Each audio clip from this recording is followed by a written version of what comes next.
sa mo te ki pa ile mo te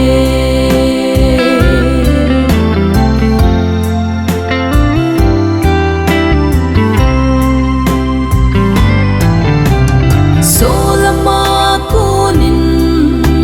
mi ching thum ho na hin holun ama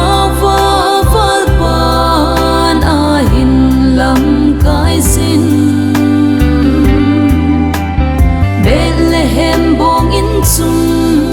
nga ading denta Tungun le mun cham na le nga ping ta Nang le ke chon si thoi dam ding nga ping ahi Ta sanin sa mo te ki pa ile sanin sa mo te ki pa ile mo te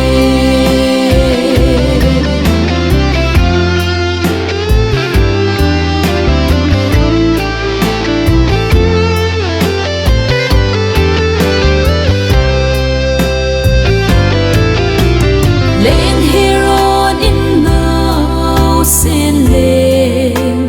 tha din aho apa so sebin ahe do panin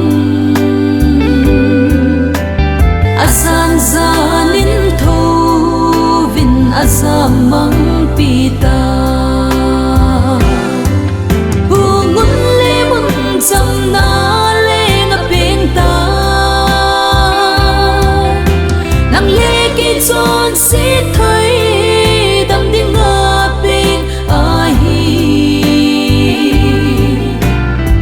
sanin sa mo te ki pa ile mo te ta sanin sa mo te